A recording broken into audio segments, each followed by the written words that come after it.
Hi, I'm Ruth Pierce. I'm the relationship maximizer because I love to help you develop the relationship you have with yourself and with others. And this is our last session on the 7 Habits of Highly Effective People by Stephen Covey. Last week we talked just a little bit about habit 7, sharpen the saw, and renewing in the 4 areas of the physical, the spiritual, the mental, and the emotional social. And today we're going to cover the last part of that. And we'll be reviewing as we do because it brings in a lot of different things from the first of the book. But that's where we're going to go. So let's get started. And talking about scripting others is where we're going to start. Most people are a function of the social mirror. We are scripted by the opinions, the perceptions, and the paradigms of those around us. As an interdependent, remember what that word means, that you know who you are and you're ready to interact with other people in an interdependent relationship. But let's use the scripting in a positive way. You can be a positive social mirror for others. You can reflect back a clear, undistorted version of themselves. You can affirm their proactivity nature and treat them as responsible people.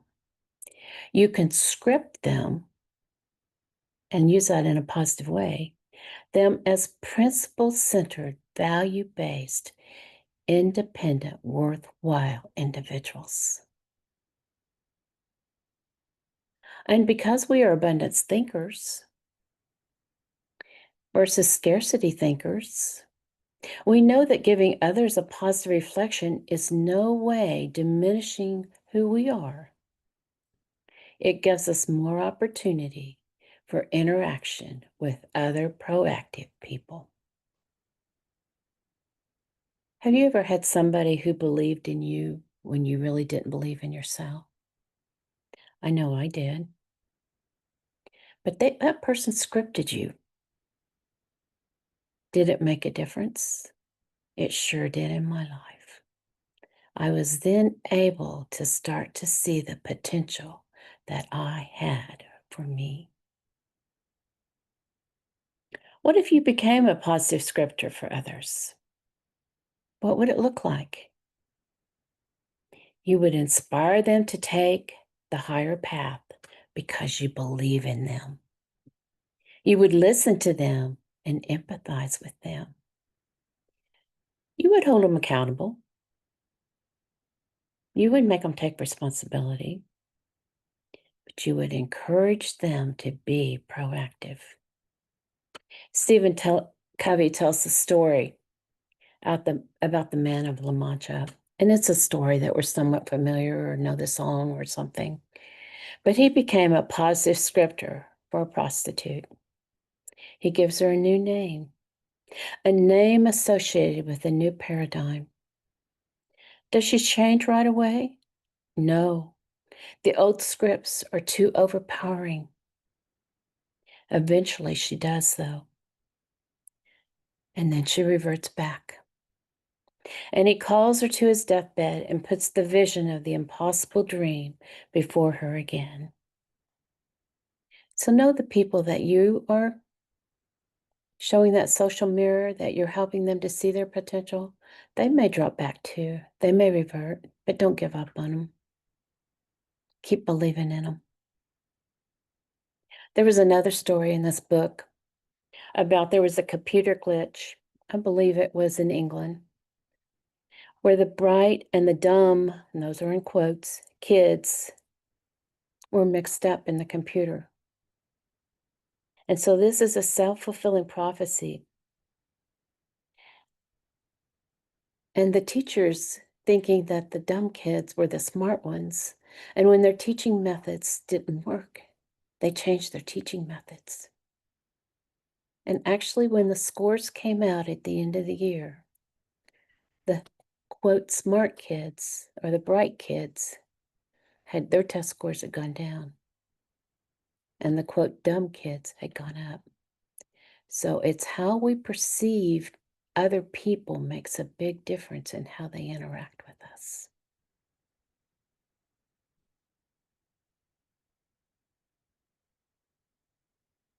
The more we can see the unseen potential of our key relationships using our imagination instead of our memories, the more we can become interdependent. Memories place labels. Attempt to see each relationship with fresh eyes each time. This will help them see themselves with fresh eyes, seeing their potential. It will help them become more independent, and ultimately to be able to be more interdependent with you. This is the subtopic balance and renewal. The self-renewal process must be balanced in all four dimensions: the physical, the spiritual, mental, and the emotional social. Neglecting one area will negatively affect the others. And this renewal process is important for individuals and organizations. And let's think about organizations for just a minute and how these fit in. The physical would be terms of making money. The mental or psychological, recognition, development, and use of talent. The social emotional is human relationships, how the people are treated. That goes back to the PC, production capacity. And the spiritual, finding meaning through purpose or contribution and through organizational integrity.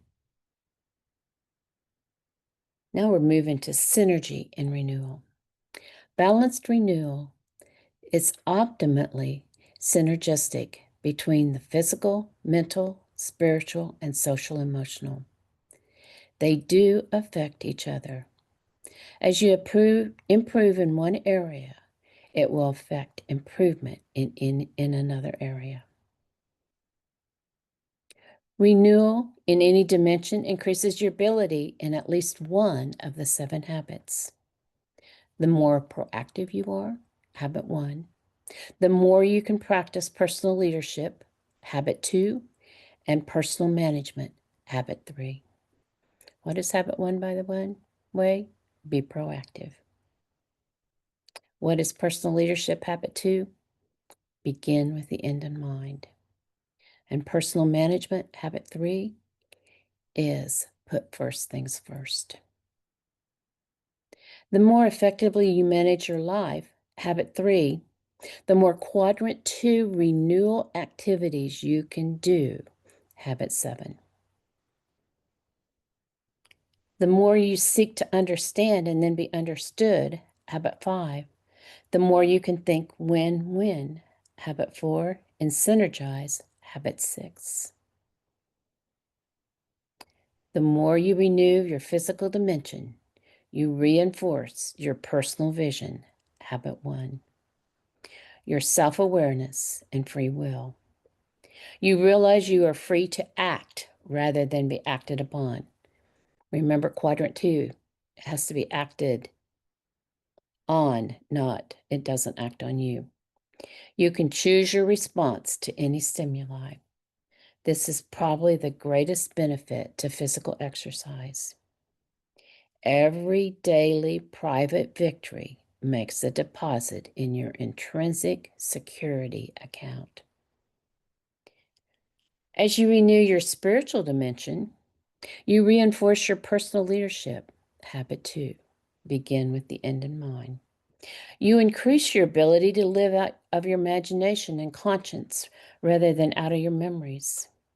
You visualize the way things could be instead of rehearsing how bad things were in the past. You deeply understand your innermost paradigms and values. You're creating a center of correct principles. You're defining your own unique mission in life. And I do mean unique. Don't borrow somebody else's. Rescripting yourself to live your life in harmony with correct principles. That's another part of that spiritual dimension. And lastly, you're drawing upon your personal sources of strength. As you renew your mental dimension, you reinforce your personal management. Habit 3, put first things first. As you plan, you force your mind to focus on higher leverage, quadrant 2 activities, maximizing both your time and your energy. You plan your days, weeks, months, and years around your highest priorities. You increase your knowledge through continuing education and reading. It may be structured continuing education, or it may be just reading books and doing things on your own. This increases your options. Your economic security does not lie in your job. It lies in your own power to produce, to think, to learn, to create, and to adapt. True financial independence is not having wealth. It isn't having the power to produce wealth. It is intrinsic.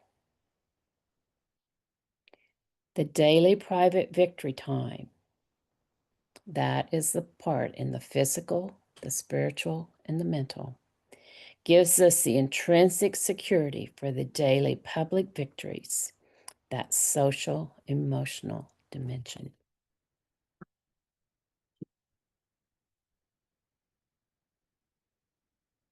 It gives you the personal strength to focus on your circle of influence in interdependent situations.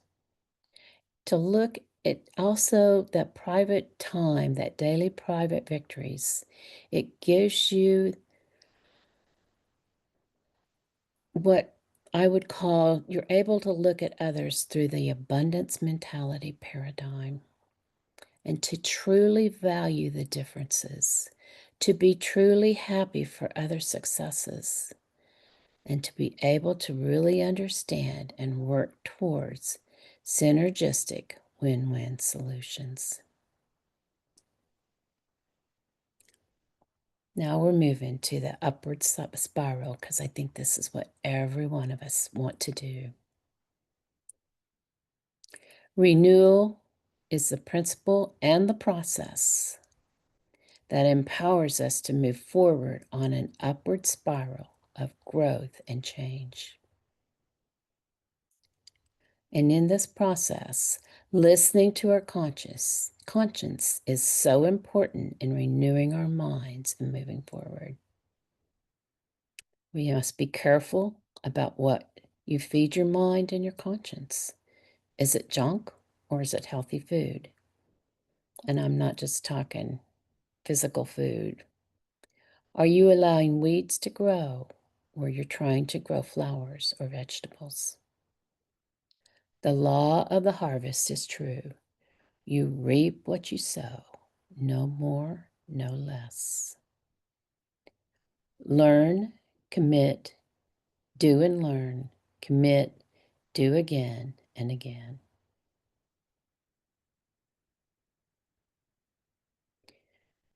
Remember, real lasting change happens from the inside out. Start with what you believe, and then ask yourself, is that paradigm true or not? And then Stephen Covey talks about a very personal story about he and his wife. And it was during the year they lived in Hawaii on a sabbatical. And they created an environment and practice of deep communication. And these are some of the highlights that I got from their story. They had 2 unspoken ground rules. None of this was forced, by the way. It just happened because they had time and they took the time to spend with each other during that year. But one of the unspoken ground rules was no probing probing, excuse me. No probing, only empathy. And two, when it hurt too much, they would simply quit for the day, knowing that eventually they would pick up these loose ends again. And they had tried, they're just like the rest of us in our relationships. They had tried the outward in approach by attempting to control their attitudes and behaviors. But their band aids and aspirin only lasted so long. Can't we relate to that? They needed to communicate on their essential paradigms. The chronic underlying problems were still there. Working from the inside out, they built an open and trustful relationship and were able to resolve deep dysfunctional differences that would never have happened working from the outside in. What were the benefits? A win-win relationship, a deep understanding of each other, and a marvelous synergy. All of this grew as they examined their programs, rescripted themselves, and managed their lives to include the quadrant 2 activities of communicating deeply with each other. Their children and future generations were affected too. They realized how their own scripting had affected themselves and were more intentional about the scripting they passed on to future generations. And it made me want to be aware and grateful for the positive principle centered scripting that I have had in my life. How about you? And there's times that we do need to rescript ourselves and those below us. And there's also ways that we can help others. So I encourage you to help others with their own rescripting by seeing their potential and telling them that, not just your future generations, but others around you. With that, I'll say goodbye.